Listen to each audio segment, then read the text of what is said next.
شہر سے قدرے دور واقع اس بے نام گاؤں میں ایک سنہری شام اپنے پر پھیلا چکی تھی۔ چرند پرند اور تھکے ہارے مسافر اپنے اپنے آشیانوں کی جانب لوٹ رہے تھے۔ ہوائیں رت بدلتے ڈھلتے سورج کو خدا حافظ جبکہ اندھیری شب کو خوش آمدید کہہ رہی تھی۔ ایسے میں چکنی مٹی اور سرخ اینٹوں سے بنے اس چھوٹے سے مکان کے صحن میں بچھی چارپائی پر بیٹھی ایک نازک دوشیزہ ہاتھ میں تھامے موبائل سکرین پر جگمگاتی ایک تصویر کو بنا پلکیں جھپکائے تک رہی تھی۔ وہ اس قدر محو تھی تصویر میں نظر آتے شخص کو تکنے میں کہ اپنی سہیلی کی آمد محسوس ہی نہ کر پائے۔ ہوش تو تب آیا جب اس کی سہیلی نے منہ کے مختلف زاویے بناتے اس کے ہاتھ سے موبائل جھپٹا۔ بس کر دو ماہا، اور کتنا دیکھو گی اسے؟ تھکتی نہیں کیا تم؟ سحر نے کوفت بھرے انداز میں کہا۔ میرا موبائل واپس کرو سحر۔ ماہا تیش میں آتے چیخ اٹھی۔ بھلا کہاں برداشت تھا اسے اس کے دیدار میں کوئی خلل کوئی رکاوٹ؟ کیوں اس انسان کو تم نے اس قدر حاوی کر رکھا ہے خود پر؟ سوچوں پر قابض ہے یہ تمہاری جبکہ زبان پر ہر وقت اس کا ذکر۔ سحر نے منہ بناتے کہتے موبائل اس کے ہاتھ میں دیا۔ یہ انسان میری زندگی ہے جس سے ملنے کی دعا میں ہر روز اپنے رب سے مانگتی ہوں۔ میری تہجد میں مانگی جانے والی دعاؤں میں سب سے اول دعا یہی ہوتی ہے کہ رب اس انسان کو میرا محرم بنا دے۔ ماہا نے موبائل میں نظر آتی تصویر کو دیکھتے شدت جذبات سے کہا۔ اتنا پیار کرتی ہو اس سے؟ سحر نے رشک سے سامنے بیٹھی لڑکی کو دیکھتے سوال کیا۔ اس سے بھی زیادہ، اتنی کہ اپنی ہر سانس ان کے نام کر دوں، اتنی کہ ان کے نام پر مر جاؤں۔ ماہا نے فرد جذبات میں ڈوبتی تصویر میں اپنے لب رکھے۔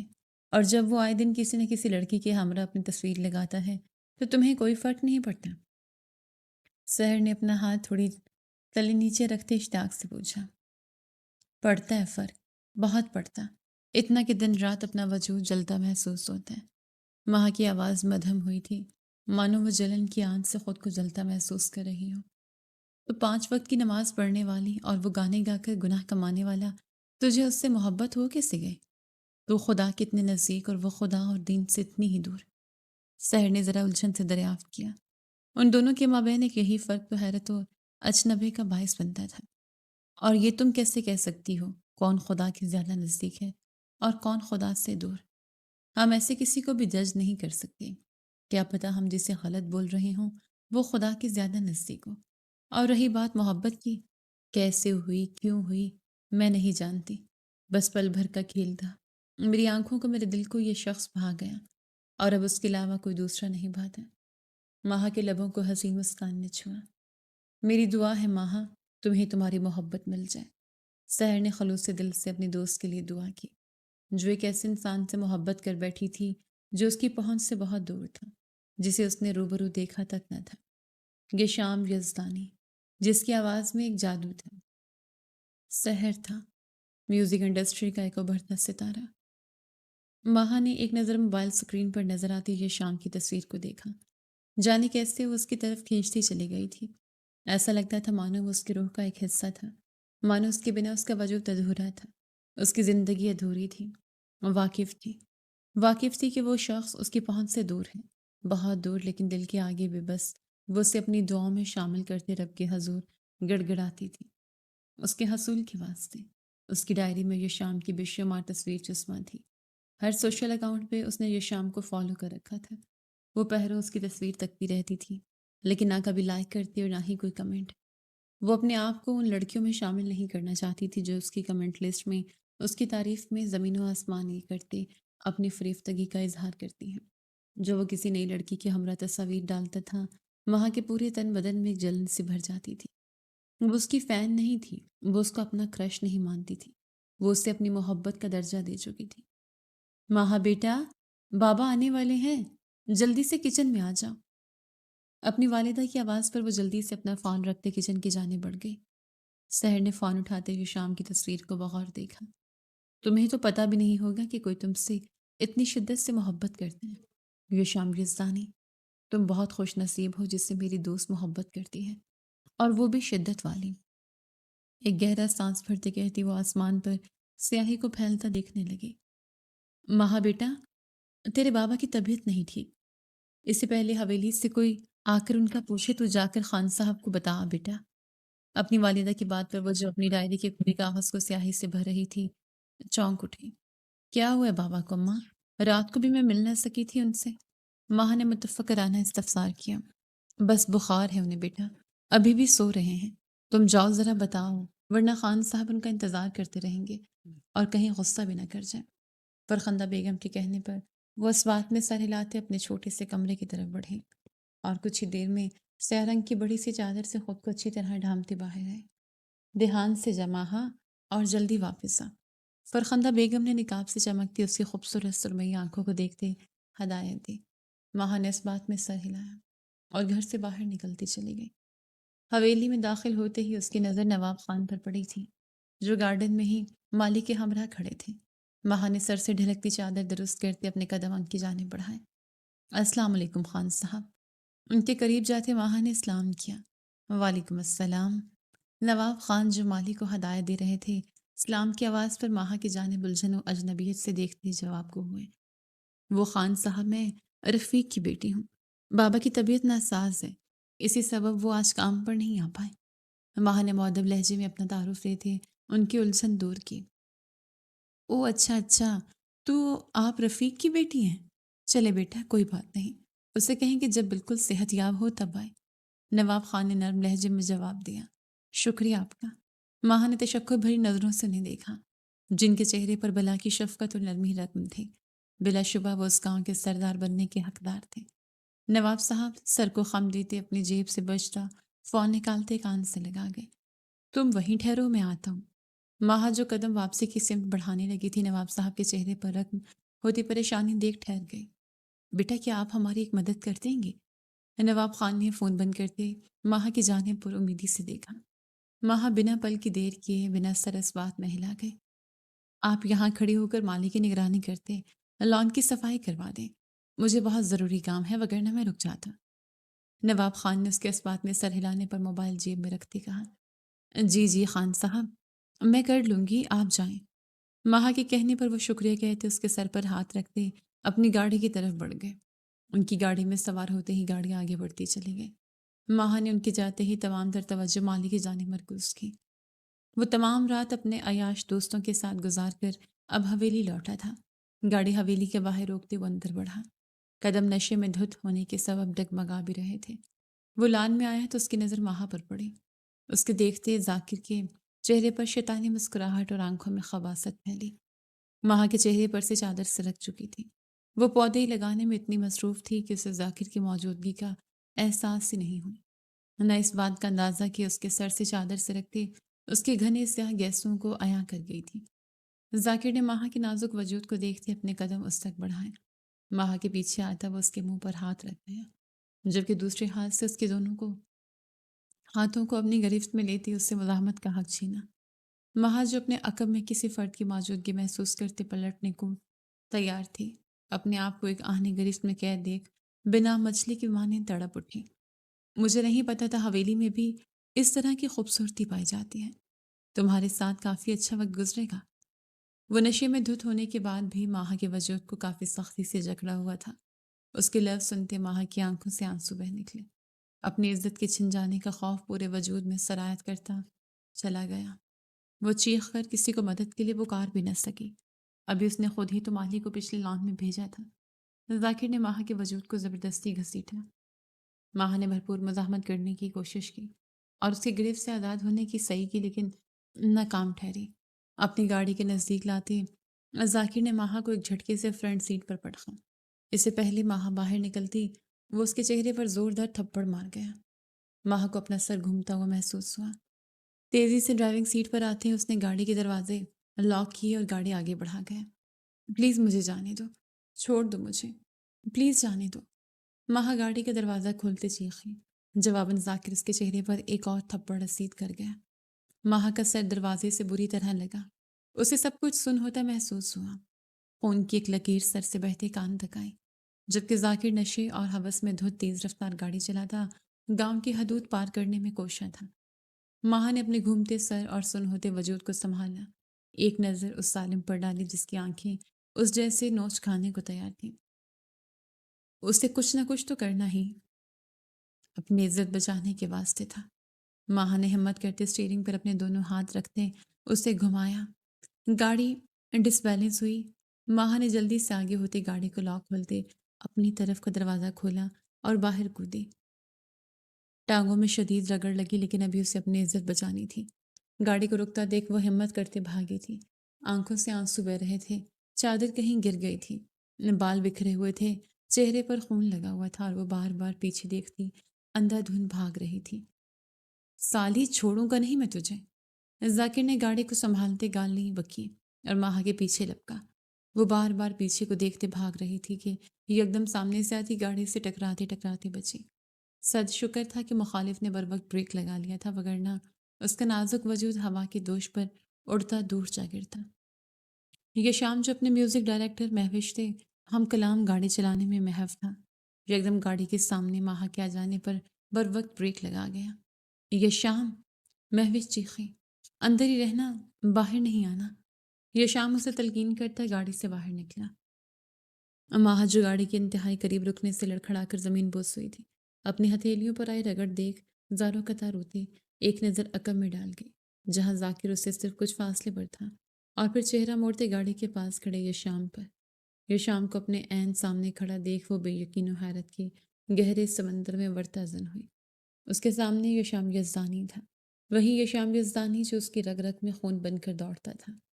رات دن جسے وہ محض تصویروں میں دیکھتی آئی تھی، جسے تکتے تکتے اسے وقت کی خبر ہی نہ ہوتی تھی، جو اس کی ہر دعا میں شامل تھا، وہ اس کے عین سامنے تھا۔ سالی وہیں رک۔ ذاکر کی آواز پر وہ ہوش میں لوٹی اور اگلے ہی پل وہ اپنی جگہ سے اٹھتی بغیر کچھ سوچے سمجھے بھاگتی گاڑی کے دروازے کے پاس کھڑے یہ شام کے مضبوط سینے میں سماتے اس کے گرد گرفت مضبوط کر گئی۔ پیچھے وحشی تھا جو اسے نگلنے کے لیے تیار تھا۔ ایسے میں دل نے اپنے مکین پر بھروسہ سا کیا تھا، مانو وہ اس کا محافظ ہو جو آج اس کی حفاظت کر جائے گا۔ ماہا یہ شام کے سینے سے لگے اور شدت سے رو دی۔ یہ شام تو جیسے دنگ رہ گیا تھا اس انجان لڑکی کو اس حرکت پر جو اس کے سینے سے لگے آنسو بہا رہی تھی۔ اپنے سینے سے لگے اس نازک وجود کو محسوس کرتے وہ جیسے پتھر کا ہوا تھا۔ او تیری، کیا سین ہے، بالکل فلموں جیسا۔ مہوش جو گاڑی میں بیٹھے یہ سب دیکھ رہی تھی، ہونٹوں کو گول گول کرتے بول پڑی، پلیز پلیز مجھے بچا لیں، مجھے بچا لیں۔ ماہا نے یہ شام کی پشت پر گرفت مضبوط کرتے لرزیدہ آواز میں التجا کی، اوے چھوڑ اسے، بیوی ہے میری۔ یہ شام جو ماہا کی آواز پر ہوش میں آیا تھا، ایک نظر ماہا پر ڈالتے اس نے سامنے کھڑے ذاکر کو دیکھا جو سرخ آنکھ کے لیے پھولتی سانسوں کے درمیان بولا تھا، نہیں نہیں شام، میں اس کی بیوی نہیں ہوں، یہ مجھے گندا کرنا چاہتا ہے، مجھے مجھے زبردستی لے کر جا رہا ہے، پلیز مجھے بچا لیں۔ ماہا نے ذاکر کی بات پر تڑپتے ہوئے یہ شام کے سینے سے سر اٹھاتے زوروں سے نفی میں ہلایا۔ اس کی آنکھوں سے بہتے آنسو، چہرے پر لگا خون، بکھرے بال۔ وہ جو اپنے آپ کو پتھر دل کہتا تھا، اس کا دل نہ جانے کہ اس کی حالت پہ تڑپ اٹھا۔ کچھ نہیں ہوا ہے، چپ کرو تم، سمجھ گیا ہوں میں۔ نہ جانے وہ کیا کر رہا تھا، اسے خود ہوش نہیں تھا۔ ماہا کے بال کان کے پیچھے کرتے، اس کے آنسو اپنی انگلیوں کے پوروں پر چنتے، اس کے چہرے پر لگے خون کو اپنے ہاتھ سے صاف کرتا، اس کا گال تھپ تھپا کر اس نے نرم لہجے میں کہتے اسے اپنے عقب میں چھپایا۔ یہ شام کے یوں نرمی سے اس کے آنسو صاف کرنے پر اس کے آنسو اور روانی سے بہہ نکلے تھے۔ اگر نہیں چاہتا میں تجھے مار دوں تو اس لڑکی کو میرے حوالے کر۔ ذاکر یہ شام کے نزدیک آتے گر جا۔ یہ شام کی آنکھیں بات کی تہہ تک جانے کے بعد لہو رنگ ہوئی تھیں۔ اس نے اپنا کوٹ اتار کر ماہا کی طرف بڑھایا جسے وہ تھام گیا۔ اور اگر میں کہوں میں چاہتا ہوں تو مجھے مار اور لڑکی کو یہاں سے لے جا تو؟ اپنی آستینوں کو فولڈ کرتے یہ شام سرد لہجے میں گویا ہوا۔ مہوش بھی جیسے سب کچھ سمجھ گئی تھی، اسی لیے جلدی سے موبائل آن کرتے ویڈیو بنانے لگی۔ صحیح، پھر آ جا۔ اور ذاکر جیسے اپنی موت کو دستک دے رہا تھا، پہل تو کر۔ یہ شام یزدانی اپنے مخالف کو پہلا موقع دیتا ہے۔ یہ شام کی بات پر ذاکر نے آگے بڑھتے اس کے منہ پر وار کرنا چاہا، لیکن یہ شام کے جھکنے پر وہ وار خالی گیا۔ ماہا نے بولتے دل پر ہاتھ رکھا، موقع دیا تھا، گواہ دیا، اب میری باری۔ یہ شام کہتا ایک زبردست وار ذاکر کے منہ پر کر گیا تھا۔ ذاکر اندھے منہ زمین پر گرا۔ مرد وہ جو عورت کا محافظ بنے، اس کی عزت کی حفاظت کرے۔ جو ان کی عزت پر گندی نگاہ رکھتے ہیں وہ مرد نہیں، نامرد ہوتے ہیں۔ یہ شام اپنے ایک ہی وار میں اسے زمین پر گرے دیکھ تمسخر سے ہنستے اس پر جھکتے اسے سیدھا کرتے ایک اور وار کر گیا۔ ذاکر کے منہ سے خون کا فوارہ بلند ہوا جو زمین کو داغدار کر گیا۔ رات بھر کی شراب نوشی پھر اتنے وار اس کے وجود سے جیسے جان نکل رہی تھی۔ یہ شام وار کرتے پیچھے ہٹا اور اسی موقع کا فائدہ اٹھاتے ذاکر زمین سے اٹھتے یہ شام پر وار کرنے کے واسطے ہاتھ بلند کر گیا۔ یہ شام نے بر وقت بچاؤ کرتے اپنی لات اس کے سینے پر رسید کی۔ ماہ کے حلق سے ایک چیخ برآمد ہوئی۔ ذاکر اپنے وجود کو نہ سنبھالتے کونے میں لگے درخت سے ٹکراتا نیچے گرا۔ پل میں اس کے سر سے خون بہہ نکلا اور اس کی آنکھیں یکا یک بند ہوئیں۔ اوئے، یہ تو ذاکر خان ہے۔ انہیں کس نے مارا؟ یہ کیا ہو گیا؟ قبل اس کی ماحول کے شام کوئی قدم اٹھاتی بائک سوار رکتے صدمہ کیفیت میں مبتلا اپنا سر جکڑ گیا۔ ماہ دہل اٹھی، واقف جو تھی کہ آنے والے وقت میں کیا ہونے کو ہے۔ آپ پلیز یہاں سے چلے جاتے، یہ شاید مر گیا ہے۔ آپ یہاں جرگہ ہوگا، پلیز آپ چلے جاتے یہاں سے۔ ذاکر کا بے جان وجود دیکھتے ماہ یہ شام کے نزدیک آتے بے ربطگی سے گویا ہوئی۔ کیا مطلب یہاں سے چلے جائیں؟ اور جرگہ، قانون نام کی کوئی چیز ہوتی ہے؟ یہ جرگہ بے معنی ہے۔ یہ شام ماہ کی بات پر سنجیدگی سے گویا ہوا۔ ہمارے گاؤں میں جرگہ ہوتا ہے، آپ پلیز چلے جائیے، وہ خون کے بدلے خون مانگیں گے، پلیز۔ ماہ نے تڑپتے ہوئے کہا تھا۔ اسے پتا تھا جرگہ ہوگا اور پھر خون کے بدلے خون مانگیں گے۔ ذاکر کے بدلے وہ یہ شام کا خون مانگیں گے، اور یہ اسے کہاں منظور تھا؟ وہ تو اپنی جان اس کے صدقے وار تھے۔ دیکھا جائے گا جو ہوگا، لیکن ایسے کاہلوں کی طرح بھاگ کر نہیں سکتا میں۔ یہ شام کی بات پر ماہ نے بے بسی سے نفی میں سر ہلایا۔ مہوش انہیں گاڑی میں بٹھا۔ اسے یوں نفی میں سر ہلاتے دیکھ یہ شام نے مہوش کو حکم دیا۔ مہوش فوراً گاڑی سے نکلتے ماہ کی جانب بڑھے۔ ان کو سمجھائیں پلیز، یہ صحیح نہیں کر رہے ہیں، وہ خون کے بدلے خون مانگیں گے۔ ماہ نے مہوش کو دیکھتے ایک آخری کوشش کی جو اس کا ہاتھ پکڑتے اسے لیے گاڑی کی طرف بڑھ رہی تھی۔ مہوش جواب دیے بنا اس کے ہمراہ گاڑی میں سوار ہوئی اور یہ شام وہاں لگتے مجمع پر ایک نظر ڈالتا وہاں کھڑے ایک شخص کے کہنے پر ڈرائیونگ سیٹ پر سوار ہوتا گاڑی کے جرگے کے میدان کی جانب گامزن کر گیا۔ گاؤں کے اس مخصوص میدان میں آج جرگے کی عدالت لگی تھی۔ ایک طرف سردار نواب خان اور ان کے ہمراہ باقی بزرگان براجمان تھے، تو دوسری جانب ماہ اپنے بوڑھے والدین کے حصار میں کھڑی زاروں قطار ہو رہی تھی، جہاں اسے اپنے عزت پر آنے والی آنچ کا غم دو چار کر رہا تھا۔ وہیں یہ خوف بھی اس کی جان کا وبال بنا تھا کہ اب جرگے کے سخت قاعدے قوانین کی بدولت یہ شام کا قتل کرتے انصاف کیا جائے گا، جبکہ یہ شام اپنی میوزک ڈائریکٹر مہوش اور اپنی ٹیم کے ہمراہ اسپاٹ چہرہ لیے کھڑا اپنے بابا کی ضبط کے باعث سرخ چہرہ دیکھتے ہاتھوں کی مٹھیاں سختی سے کس گیا۔ وہ فردان یہ زانی کو یہاں بلانے کے حق میں نہ تھا، لیکن اس کا پیے انہیں یہاں بلا بیٹھا تھا۔ جرگے کے قاعدے قوانین کے مطابق خون کے بدلے خون لیا جاتا ہے۔ آپ کے بیٹے نے سردار نواب خان کے بھتیجے کا قتل کیا ہے، اس کے عوض اب اس کا خون بہایا جائے گا۔ بزرگان میں سے ایک کی باروبہ آواز جرگے میں گونجی۔ ماہ کی سست روی سے دھڑکتی دھڑکنیں ساکن ہوئیں، بہتے آنسو تھمے۔ فردان صاحب بھی گھبرا اٹھے، لیکن بلا کا اعتماد تھا یہ شام یزدانی کی ذات میں جو ماتھے پر ایک شکن تک نہ آئی۔ کجا کے نگاہوں میں خوف اترا۔ مضحک کا خیز، کیا آپ کہانی کا دوسرا پہلو جانے بنا سزا سنا دیتے ہیں؟ کیا اس گاؤں کے سردار اس قدر بزدل، نا انصاف اور ظالم ہیں کہ وہ ایک لڑکی کے ساتھ زیادتی کی کوشش کرنے والے درندے کو مظلوم سمجھتے ہیں؟ یہ شام استہزائیہ مسکان لبوں پر سجائے گویا ہوئی۔ تمہاری یہ مجال کہ تم سردار پر انگلی اٹھاؤ۔ وہاں موجود اسلحہ لیس آدمی بندوق یہ شام پر تان گیا۔ وہاں نے آنکھیں زوروں سے میچتے نفی میں سر ہلایا۔ ٹھہرو۔ نواب خان ہاتھ اٹھائے اس شخص کو پیچھے قدم بڑھانے کا اشارہ کر گئے۔ لیکن سردار، اس نے آپ کو… اس شخص نے کچھ کہنا چاہا کہ نواب خان درشتگی سے اس کی بات کاٹ گئے۔ جو کہا ہے وہ کرو۔ ہم کہانی کا دوسرا رخ جاننے کے بعد ہی فیصلہ سنائیں گے۔ بتاؤ لڑکی کے معاملہ آخر تھا کیا؟ اس شخص کو تنبیہ کردہ نظروں سے دیکھتے وہ یہ شام سے مخاطب ہوئے۔ یہ شام نے بھویں ریز کرتے ایک قدم آگے بڑھایا۔ تو معاملہ کچھ یوں تھا کہ جیسے آپ سخت مظلوم کا ٹیگ دے گئے ہیں۔ وہ قطعی مظلوم نہ تھا، وہ اس لڑکی کے ساتھ زیادتی کرنے کی کوشش کر رہا تھا۔ یہ لڑکی فرار ہوئی اور میری گاڑی کے سامنے آ گئی۔ میں نے محض اسے بچایا ہے اور آپ کے بھتیجے کا قتل ارادی نہ تھا۔ اس نے مجھ پر وار کیا اور میں نے اپنا بچاؤ نشے میں دھت ہونے کے سبب وہ میرا وار برداشت نہیں کر پایا اور توازن کھوتا درخت کے تنے سے ٹکرا گیا۔ ثبوت کے طور پر میرے پاس ایک ویڈیو بھی ہے۔ یہ شام نے اپنی تنی ابرو رب کرتے سنجیدگی اور بردباری سے تمام واقعہ ان کی گوش و گزار کیا۔ کیا یہ سچ ہے ماہا؟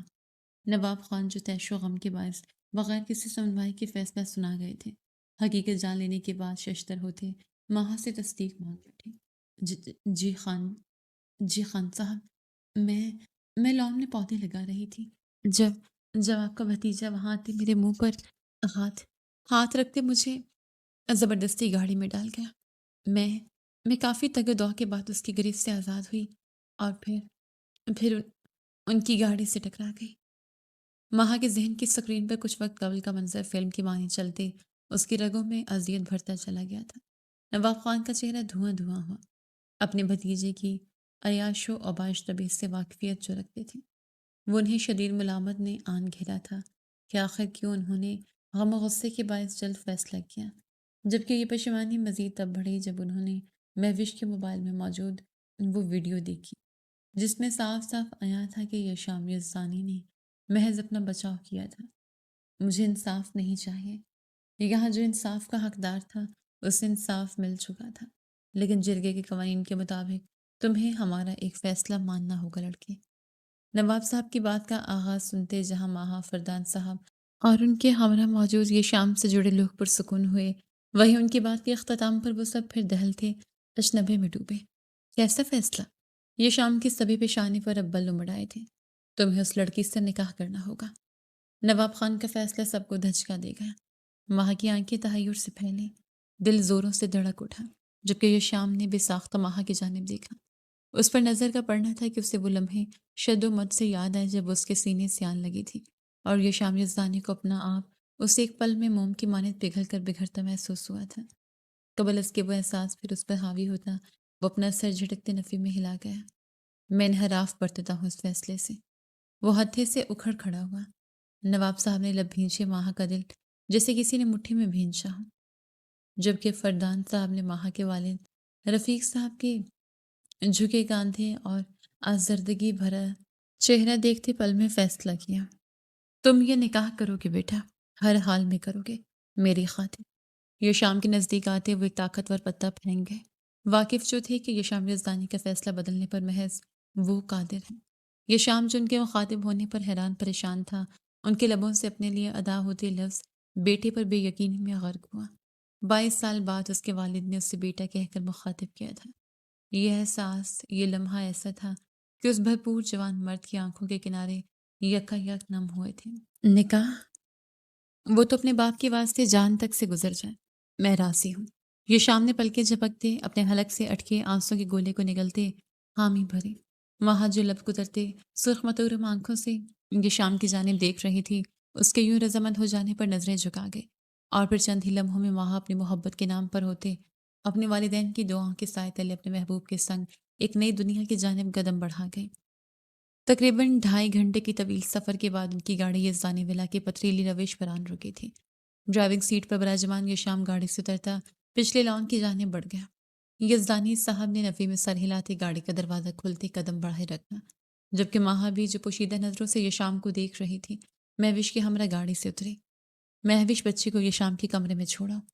یزدانی صاحب نے ماہا کے سر پر ہاتھ رکھتے مہوش کو حکم دیا، جو اسبات میں سر ہلاتے ماہا کو لیے قدم اندرونی سمت بڑھا گئی، اور یزدانی صاحب ایک نظر پچھلے لان کی جانب بڑھتے یہ شام کی پوشت پر ڈالتے اپنے کمرے کے سمت قدم بڑھا گئے۔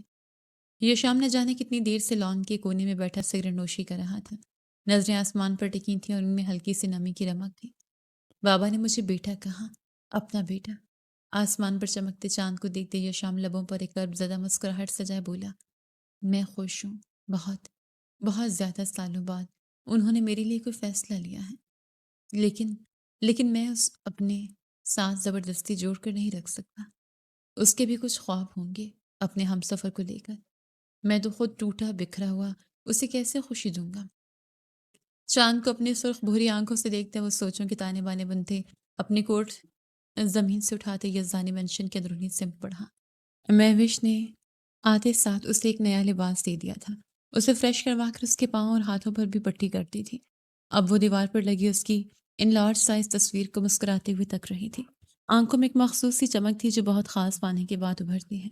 اسے وہ مل گیا تھا جسے اس نے چاہ کی تھی، جسے اس نے اپنے رب سے مانگا تھا۔ اس کے رب نے اس کی دعاؤں پر کن کہہ دیا تھا۔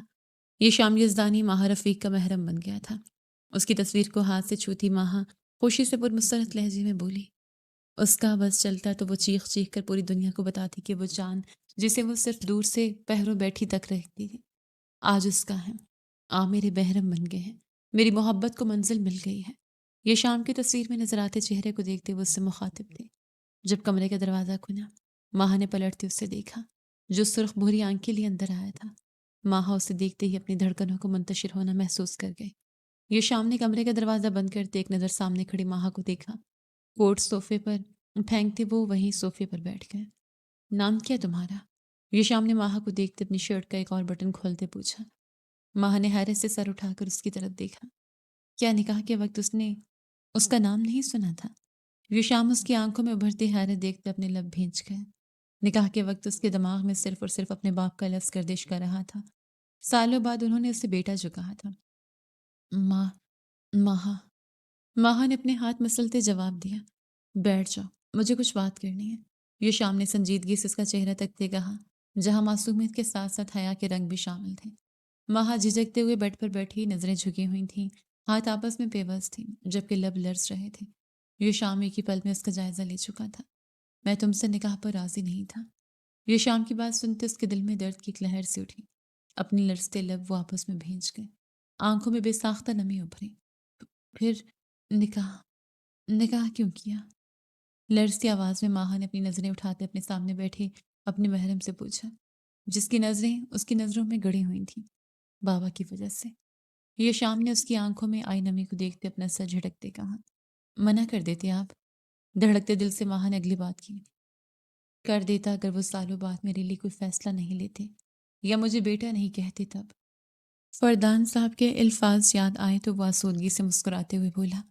اس کے باپ کے چند لفظ اس کے دل پر ٹھنڈی پہاڑ جیسے معلوم ہوئے تھے۔ ماہا نے اس کی مسکراہٹ کو غور سے دیکھا، جبکہ اس کی بات ماہا کے سر کے اوپر سے گزری تھی۔ کیا اس کے اور اس کے والد کے بیچ کچھ ہوا تھا؟ سچ بتاؤ تو میں تم سے کچھ چھپانا نہیں چاہتا۔ میں تمہیں وہ خوشی، وہ زندگی نہیں دے سکتا جو تم ڈیزرو کرتی ہو۔ یہ شام کی بات پر ماہا تلخی سے مسکرا دی۔ اسے اپنے نکاح میں لیتے وہ اسے دنیا کی سب سے بڑی خوشی تو دے گیا تھا، اور وہ کہہ رہا تھا وہ اس سے کوئی خوشی نہیں دے سکتا۔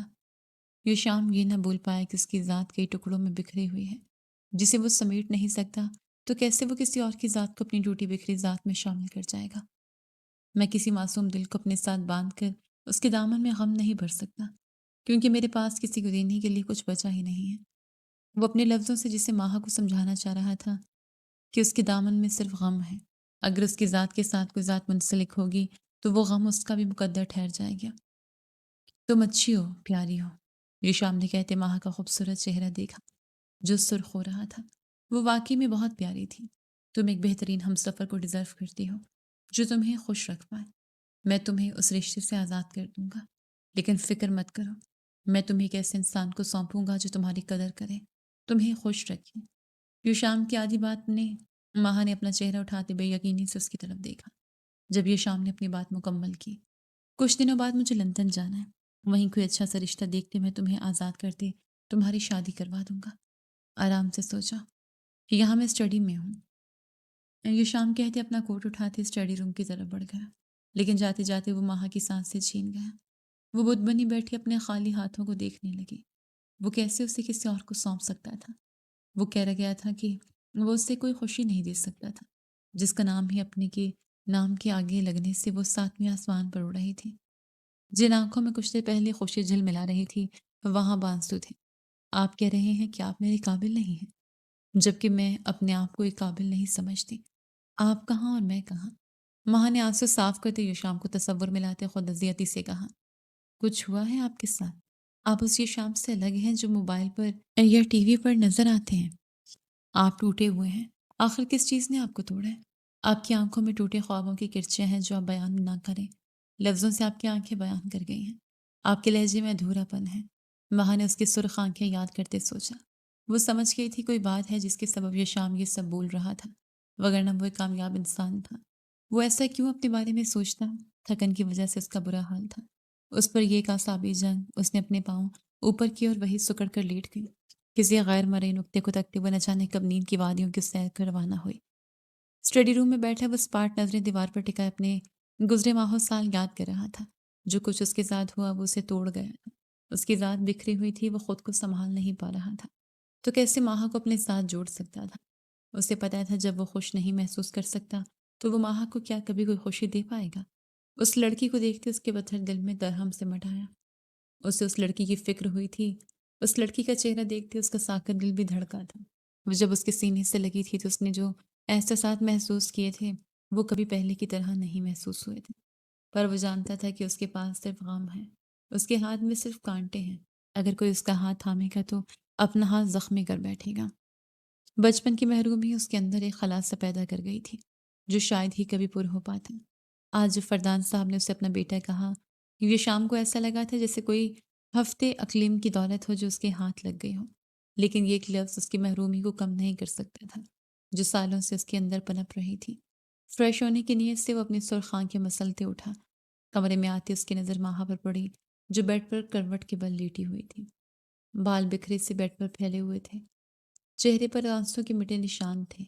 یہ شام ہلکے قدم بڑھاتا اس تک آیا، کچھ پل اس کا چہرہ دیکھا، پھر وارڈروب سے کمفرٹر نکالتے اس نے ماہا کے وجود پر ڈالا۔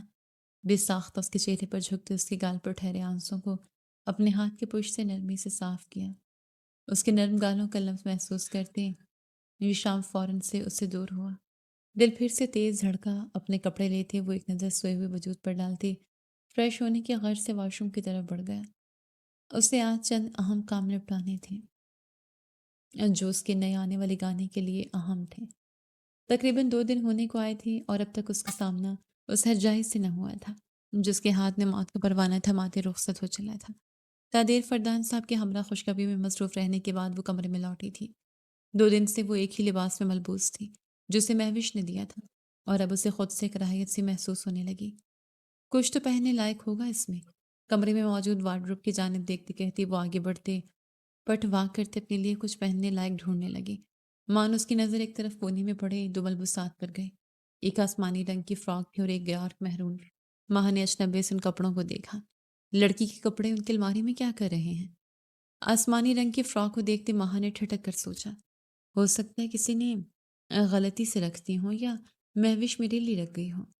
اپنے ہی سوال کا خود جواب دیا۔ پہنوں نہ پہنوں کی کشمکش میں آخر وہ پہننے کا سوچتے آسمانی رنگ کی فراک لیے واش روم میں جا بند ہوئی۔ کچھ ہی دیر بعد آسمانی رنگ کی فراک میں باہر آئی۔ اتفاقاً فراک اس کے ناپ کی تھی، جبکہ آسمانی رنگ میں وہ بلا کی حسین لگ رہی تھی۔ خوبصورت چہرے اور بھرے بھرے ہونٹوں پر پانی کی چند بوندیں تھیں جنہیں صاف کرتی وہ اپنے بھیگے بالوں کو تولیے میں لپیٹتے بیڈ پر جا بیٹھی۔ فریش ہونے کے بعد نیند نے فوراً اسے اپنے گھیرے میں لے لیا تھا۔ ماہا وہی بیڈ کے کنارے پر سکڑ کر لیٹتے نیند کی آغوش میں گم ہو گئی۔ یہ شام نے گھر میں آتے اپنے چہرے سے ماسک اتارا تھا۔ وہ ابھی ابھی سب نیوز چینل اور اخباروں میں سے اپنے نکاح کی خبر کو ہٹوا کر آیا تھا۔ اسے معلوم تھا جو کچھ اس کے ساتھ ہوا ہے وہ یقیناً نیوز پیپرز کی زینت بنے گا، اور وہی ہوا۔ وہ جیسے ہی اپنے اسٹوڈیو پہنچا وہاں یہ خبر اس کے انتظار میں تھی۔ ان سب کام اور اپنے نئے سانگ کی ریکارڈنگ کرتے اسے کافی وقت ہو گیا تھا اور تھکن بھی حد سے سوا تھی۔ یہ شام نے اپنے قدم اپنے کمرے کی طرف بڑھائے۔ کمرے کا دروازہ کھلتے وہ اپنی جگہ ٹھٹک کر رک گئے۔ سامنے ہی آسمانی رنگ کی فراک میں دوپٹے سے ندارت وہ سکڑ کر لیٹی ہوئی تھی۔ اس کے معصوم پٹھانی نئے نقش اور سرخ و سفید رنگت یہ شام کا دل دھڑکا گئے۔ یہ لباس اس پر بہت جچ رہا تھا۔ دوپٹہ نہ ہونے کی وجہ سے اس کی رنائیاں واضح ہو رہی تھیں۔ یہ شام اس کو اپنے گلے میں گلٹی ابھرتی محسوس ہوئی۔ یکدم اس کے دماغ میں جھماکا ہوا، یہ لباس تو ہانیہ اس کی والدہ کا تھا۔ یہ لباس اس نے کیسے اور کس سے پوچھ کر پہنا تھا؟ وہ ہانیہ کی کسی چیز کو ہاتھ نہیں لگانے دیتا تھا، کسی کو بھی نہیں۔ یہ سوٹ اس نے اپنے باپ کی الماری سے چوری کرتے اپنے پاس رکھے تھے۔ اس میں اس کی ماں کی خوشبو بسی تھی۔ یہ شام نے اپنی شرٹ کے اوپری بٹن کھولتے خود پر ضبط کرنا چاہا اور ایک جھٹکے سے دروازہ بند کیا۔ ماہا دروازہ بند ہوتے اس کی تیز آواز پر ہڑبڑا کر اٹھی۔ کچی نیند ٹوٹنے سے آنکھوں میں لالی ابلی۔ اس نے دروازے کے پاس کھڑے یہ شام کو دیکھا جو جبڑے بھینچے اس کی طرف ہی دیکھ رہا ہے۔ ماہا نے یہ شام کو دیکھتے ایک نظر خود کو دیکھا۔ دوپٹہ سرے سے ندارت تھا۔ اپنے آپ کو بنا دوپٹے کے دیکھتے اس پر گھڑوں پانی پڑا۔ پاس پڑا دوپٹہ اٹھاتے وہ بیڈ سے اٹھ کھڑی ہوئی۔ ایک دم سے اٹھنے پر اس کا دوپٹہ پاؤں میں الجھا اور وہ واپس بیڈ پر گرے۔ بالوں سے تولیہ نکلتے نیچے گرا۔ یہ شام نے اس کی ہڑبڑاہٹ ہو دیکھتے اپنی آنکھیں میچ کر کھولی۔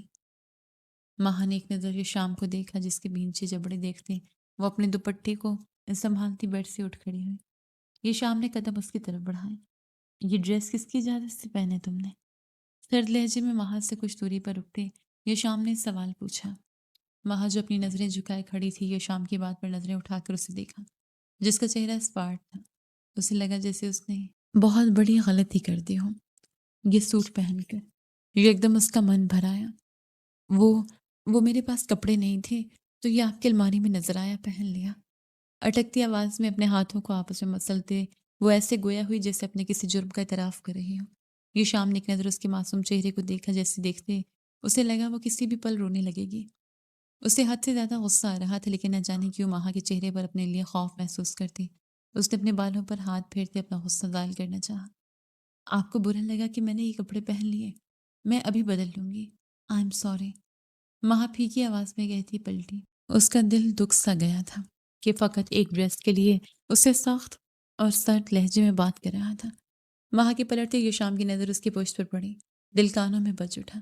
ماہا کی بیک زپ کھلی ہونے کے باعث اس کی سفید بیداغ پشت صاف نظر آ رہی تھی۔ یہ شام نے اپنی گردن پر ہاتھ پھیرتے اپنے آپ پر ضبط کرنا چاہا۔ سنو، رکو۔ ماہا کے بڑھتے قدموں کو یہ شام کی آواز نے روکا۔ وہ اپنے آنسو صاف کرتی واش روم کی طرف بڑھ رہی تھی۔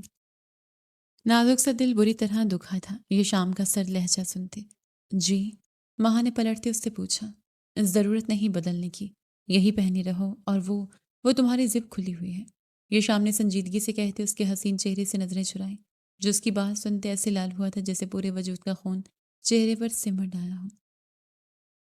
ماہا نے فوراً سے اپنے پشت پر ہاتھ مارتے زپ بند کرنی چاہی۔ شدید شرم کے احساس نے اسے چاروں اور سے گھیرا۔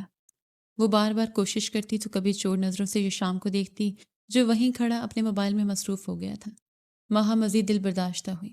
اس سے گھبراہٹ میں زپ بند ہونے کا نام نہیں لے رہی تھی۔